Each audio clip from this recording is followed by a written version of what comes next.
معاشرتی برائیوں میں سے ایک بہت بڑی بیماری وہ فحاشی، عریانیت، جنسی جرائم کا ارتکاب اور اس کے ریشوں میں اضافہ ہے۔ حالیہ دنوں ایک قبر کھود کر ایک مردہ خاتون کی لاش کے ساتھ بے حرمتی اور زیادتی کی گئی، اور اس جرم کو نیکروفیلیا کہا جاتا ہے۔ معصوم بچوں کے ساتھ، بچیوں کے ساتھ، ایون کہ مردہ خواتین کے ساتھ اس طرح کے گناہ کیوں ہوتے ہیں؟ ہمارا معاشرہ ان گناہوں سے کیسے پاک ہو سکتا ہے؟ اس کے لیے صرف ریٹنگ اور رینکنگ کی خاطر کسی خبر کو وائرل کر لینا اور ویوز کے لیے یا سبسکرائبرز کے لیے اس طرح کی ویڈیوز بنانا، یہ بھی اخلاقی گراوٹ اور مورلی ہم کتنے ڈیگریڈ ہو چکے ہیں اور ڈیٹیوریٹنگ ڈے بائی ڈے، اس کا اندازہ بھی لگایا جا سکتا ہے۔ لیکن بنیادی طور پر فحاشی اور عریانیت ان گناہوں کی وہ بنیاد ہوا کرتی ہے۔ قرآن کریم نے سورہ نور میں کہا ان الذین یحبون ان تشیع الفاحشہ، کہ وہ لوگ جو چاہتے ہیں کہ مسلمانوں میں فحاشی پھیل جائے، ان کے لیے دنیا میں بھی عذاب اور آخرت میں بھی عذاب، دنیا میں بھی رسوائی، آخرت میں بھی ذلت ان کا مقدر بنے گی۔ تو اس کے اسباب اور وجوہات کو جانا جائے اور فحاشی اور عریانیت کو روکا جائے۔ ہمارے ڈراموں میں، ہماری فلموں میں، ہمارے ایڈز اور وقفوں میں، ہمارے ڈیجیٹل میڈیا میں، الیکٹرونک اور پرنٹ میڈیا میں، یا ہمارے مین براڈ کاسٹنگ میڈیا میں مین اسٹریم پر کیا دکھایا جاتا ہے؟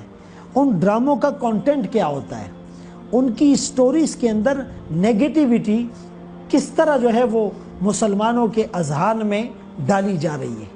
خدا را پیمرا اس پر ایکشن لے، پیمرا اس معاملے میں سنجیدگی کا مظاہرہ کرے، ورنہ ہماری یوتھ، ہماری ینگ جنریشن، ہماری اولاد ہمارے ہاتھوں سے نکلتے ہوئے دکھائی دے رہی ہے۔ بہرحال ایسے جرائم کا ایک جو بنیادی سبب اور ایلیمنٹ ہے وہ تو فحاشی اور عریانیت اور اس کو پھیلانے والے اسباب اور ادارے ہیں۔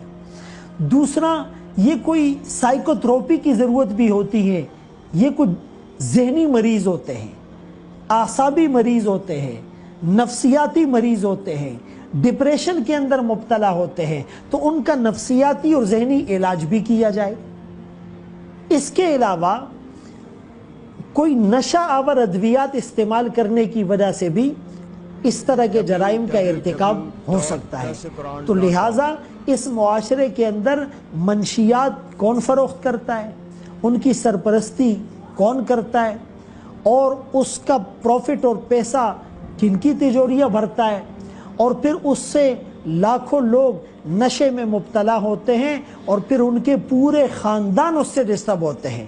یہ اپنے نشے کی وجہ سے چوریاں بھی کرتے ہیں، اپنے نشے کی وجہ سے ڈکیتی بھی کرتے ہیں، اپنے نشے کی وجہ سے لوگوں کو قتل بھی کر جاتے ہیں، اپنے نشے کے لیے یہ لوگوں کی عزتوں سے بھی کھیلتے ہیں، عزتیں بھی نیلام ہوتی ہیں، اور یہ واقعات دن بدن ہمارے معاشرے میں بڑھتے چلے جا رہی، اور پھر بار بار میڈیا میں اس کو دکھا کر ہم اپنے بچوں کو کیا میسج دے رہے ہیں؟ دنیا کی نظر میں ہمارا امیج کتنا گر چکا ہے۔